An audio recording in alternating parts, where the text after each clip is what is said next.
La imagen de Moisés levantando su cayado sobre el Mar Rojo está grabada en nuestra memoria colectiva. Pero lo que sucede antes de la división de las aguas y lo que es más importante, lo que sucede después, es la clave para desvelar un misterio mucho mayor. Esta no es solo una narrativa sobre esclavitud y libertad, es un mapa en 3 actos, un camino hacia afuera de lo que nos oprime, un doloroso camino a través del desierto y un transformador camino hacia adentro de un nuevo destino. Prepárese para un viaje que va desde las arenas de Egipto hasta los profetas del exilio, revelando cómo este mismo patrón resuena sorprendentemente en la figura de Jesús y, en cierto modo, en nuestra propia búsqueda de significado.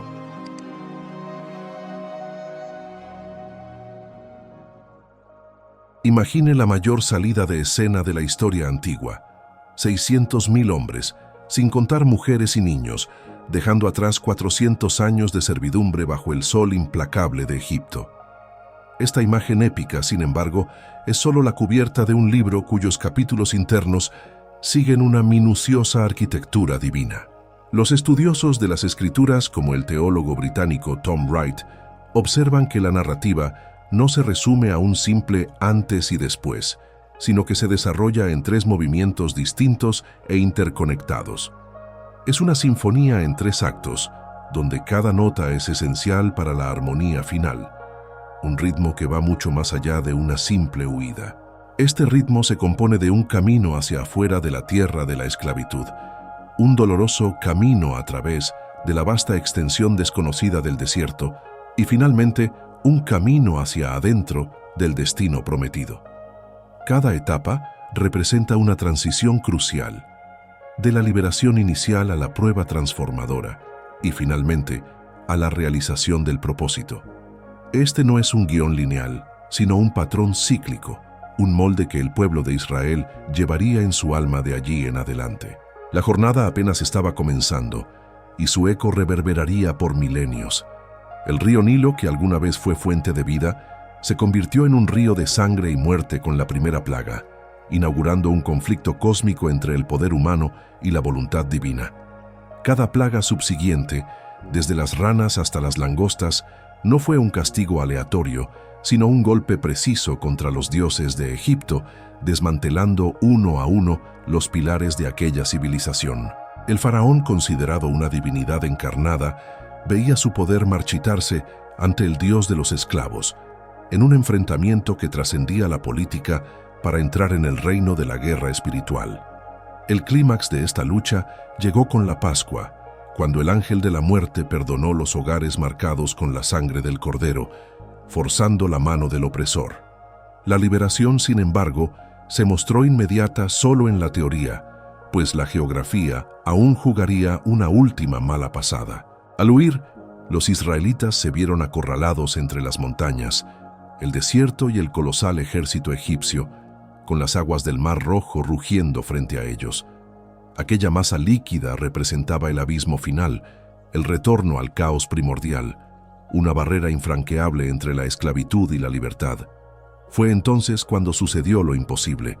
El viento del este sopló con furia divina y el mar se abrió, transformando el símbolo máximo de muerte en la única carretera hacia la vida. No rodearon el peligro ni lo evitaron. Pasaron por dentro de él, con paredes de agua levantadas a izquierda y derecha, un corredor milagroso pavimentado en el fondo del mar. Si Egipto era la escuela de la opresión, el vasto desierto del Sinaí se convirtió en la academia de la fe, un lugar donde la libertad recién conquistada era probada diariamente bajo un sol implacable. Lejos de las certezas del cautiverio, cada día traía una nueva interrogante. ¿Dónde encontrar agua en medio de la piedra? ¿Qué comer en un mar de arena infinita? El desierto, por lo tanto, no era un mero vacío geográfico entre 2 puntos, sino un crisol divino, diseñado para forjar un pueblo nuevo a partir del trauma del antiguo. La pregunta que resonaba en el silencio abrasador ya no era «¿cómo salir?», sino «¿cómo vivir?».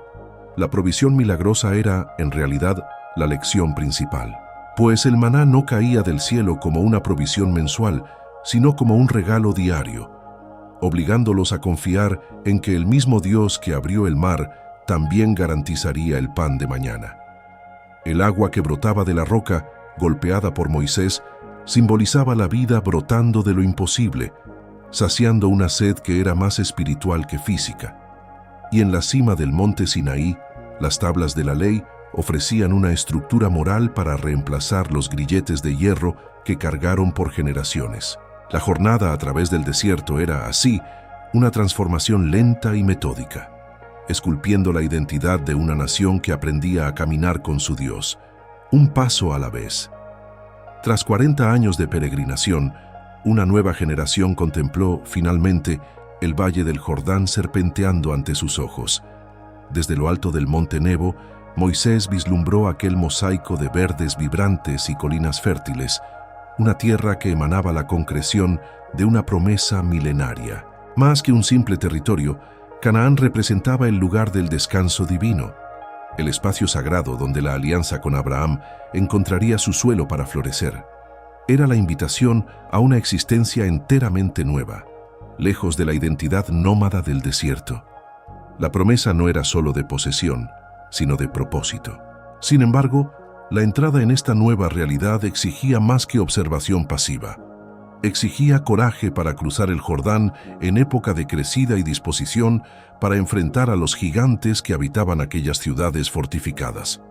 La conquista de Jericó, con sus murallas que se derrumbaron al sonido de trompetas y gritos, fue la clara demostración de que la victoria venía de la confianza en una estrategia divina y no de la fuerza militar convencional. La tierra prometida, por lo tanto, no era un regalo sin responsabilidades, sino un pacto de cooperación entre la provisión celestial y la obediencia humana. Era el destino que daba sentido a toda la jornada. Apenas se habían establecido, y he aquí que un nuevo y sombrío ritmo comenzó a pulsar en la historia de Israel como un eco ineludible del pasado.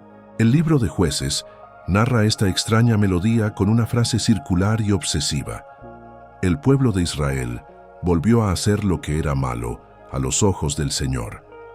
Con esta desobediencia surgieron nuevos faraones, los opresores madianitas, filisteos y cananeos, que los subyugaron, haciendo insoportable la vida en la tierra que debería ser de libertad.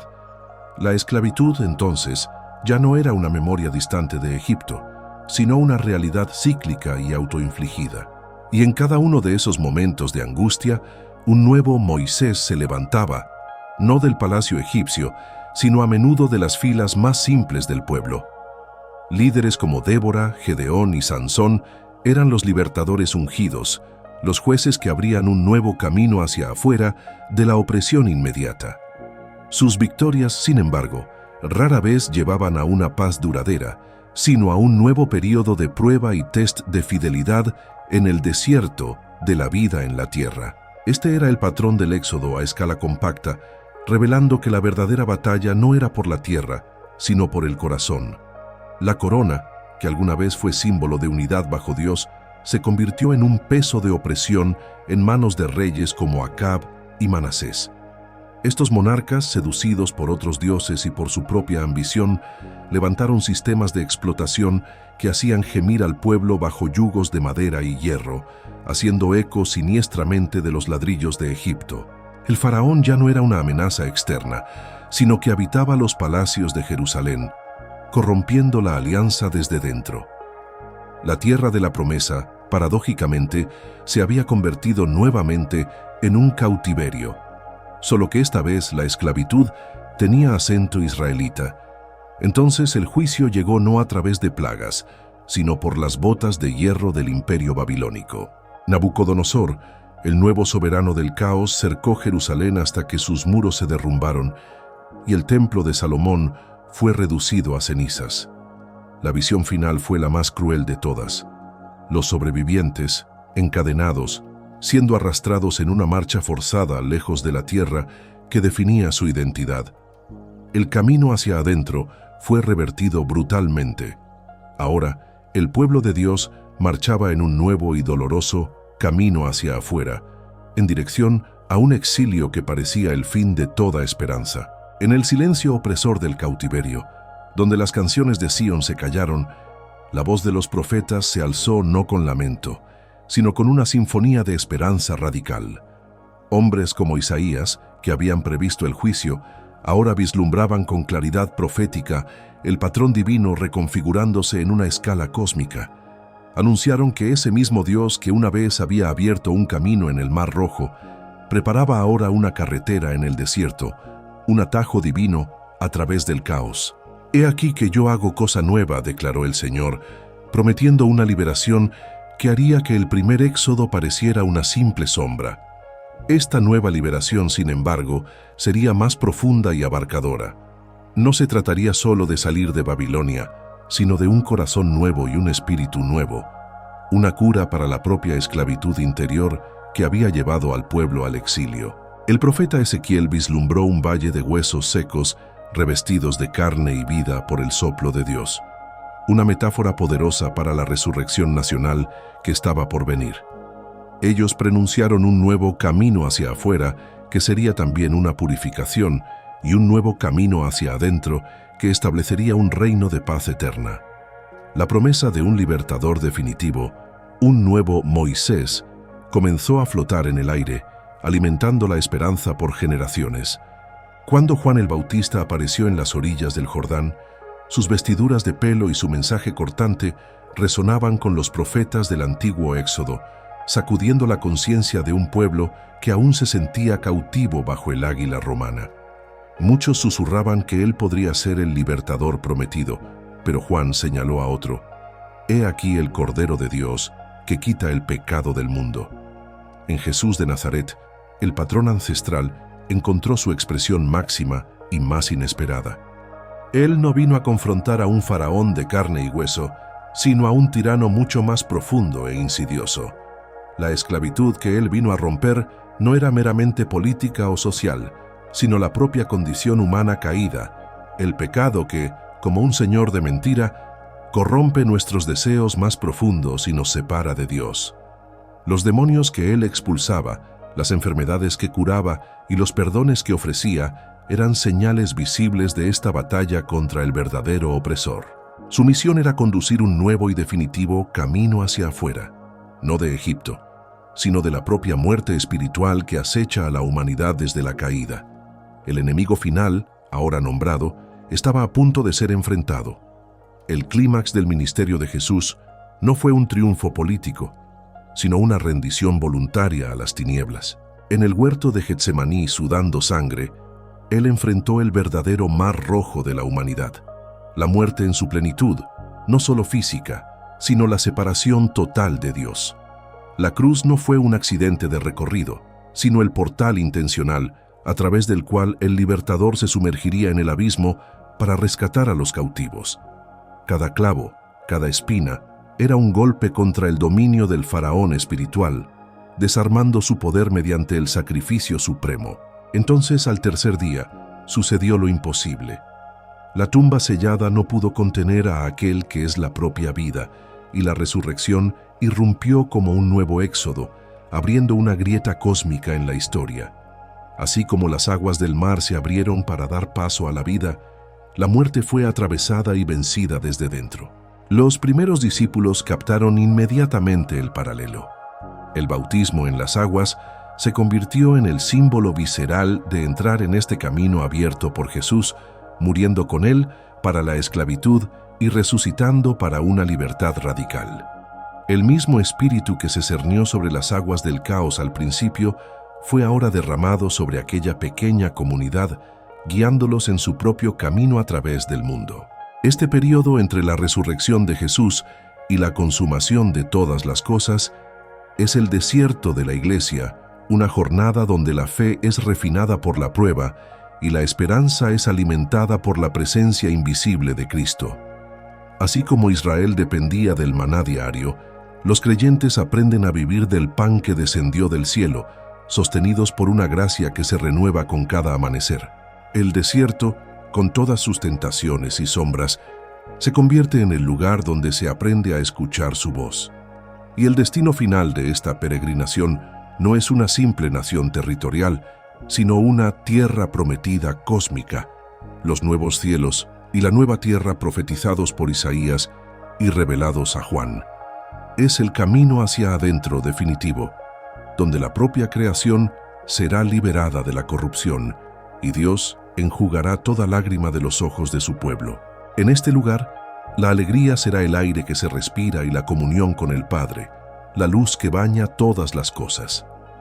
En Jesús, el ciclo del Éxodo encuentra su clímax eterno. Él es, personalmente, el camino hacia afuera de la muerte, el camino a través del desierto y el camino hacia adentro del hogar. Y así, el eco de los pasos de un pueblo esclavo cruzando un mar abierto no deja de resonar a través de los siglos. El Éxodo se revela mucho más que un evento histórico. Es el arquetipo divino, el ritmo de 3 tiempos, salir, atravesar, entrar, que parece estar codificado en la propia narrativa de la redención. De la esclavitud en Egipto al exilio en Babilonia, de las profecías de Isaías a la persona de Jesús, este patrón no se repetía por casualidad, sino para señalar una verdad profunda. La liberación es un proceso, una jornada de salida de la opresión, transformación en el desierto y realización en el destino. Pero ¿y usted? ¿Dónde encaja en este mapa ancestral? ¿Cuál es su Egipto? Esa situación, miedo o hábito del cual anhela la libertad. ¿Cuál es el desierto que está atravesando ahora? Un lugar de prueba donde su fe y carácter están siendo forjados. Y puede vislumbrar, aunque sea de lejos, la tierra prometida que Dios tiene para su historia. La jornada del Éxodo nos invita a una reflexión poderosa. ¿Será que el Dios que abrió un camino en el mar, que sostuvo a un pueblo en el desierto y que resucitó a Jesús de la muerte, no está guiando cada uno de nuestros pasos hoy, incluso cuando todo alrededor parece solo arena y cielo? La invitación a entrar en este flujo de liberación permanece abierta. ¿Está listo para dar el primer paso?